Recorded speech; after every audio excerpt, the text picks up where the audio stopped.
Hey everybody, welcome to Hearing God in 2 Peter chapter 1. We begin a brand new book of the Bible today, and as we typically do, we take a few moments before that new book begins to consider its setting and background.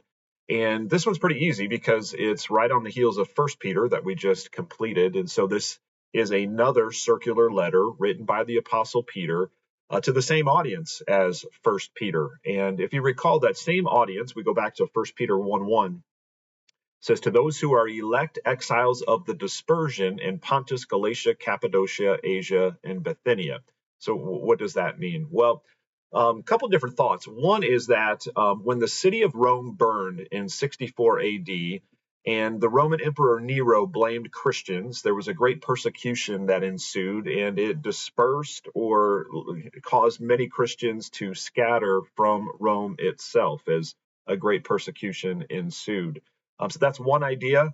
Some scholars disagree with that and say that it's not directly connected with Nero and the burning of Rome, but this is a more general explanation of Christians who are scattered, who are suffering for their faith where they are. It's more of a general sense of persecution than that specific one that I just mentioned.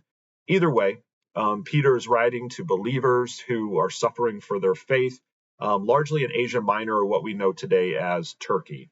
In 1 Peter, he was largely encouraging these believers in the midst of their suffering. Here in 2 Peter, he's largely encouraging these believers to reject false teachers. That really is the thrust of 2 Peter, is to reject false teaching.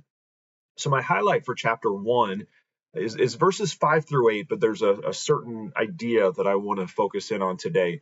It says in verse 5, for this very reason, make every effort to supplement your faith with virtue, and virtue with knowledge. Knowledge is going to be where we're going to come back to in a moment.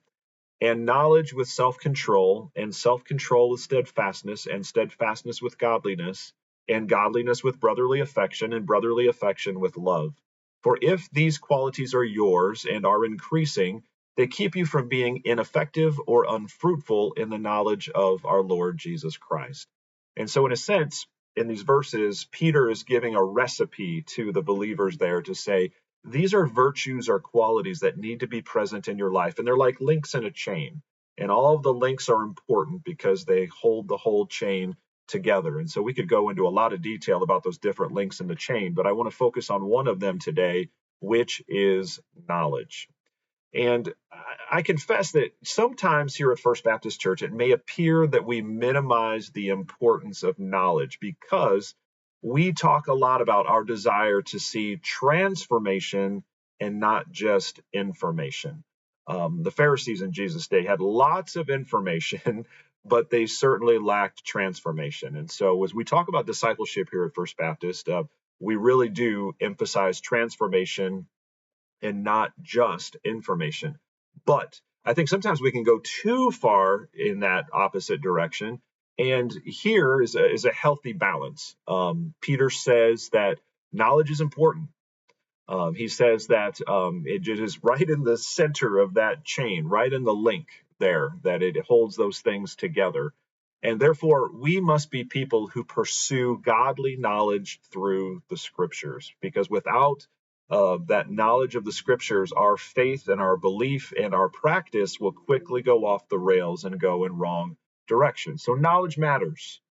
Now, by way of application in my Here journal, I don't know that this changes anything for me personally in terms of my pursuit of knowledge, because I'm already well in favor of that and practicing that. But what I think it probably does do is energize me to be even more zealous about communicating that to others and to not apologize for it. I think sometimes I get timid. I can be shy when it comes to proclaiming, especially interpersonally. I don't think that I struggle with that so much from the pulpit, but I think sometimes interpersonally, I will hold back when I really should go forward.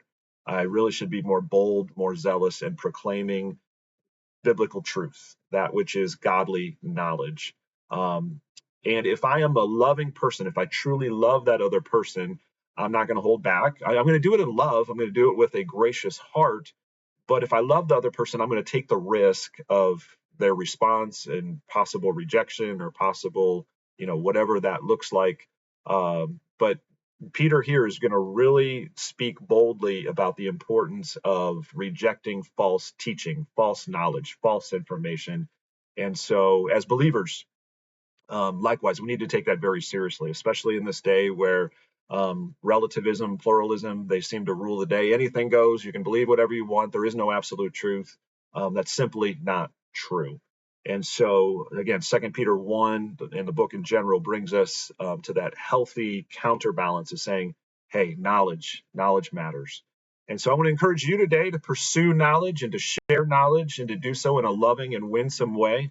My response, my R in my Hear Journal is, Father, please give me a supernatural hunger for knowledge of the truth and the supernatural ability to both internalize it and to teach it. May we as a church excel in both our knowledge and experience of you. And so that's my prayer for you today. I hope you have an awesome day, and we'll look forward to seeing you again soon.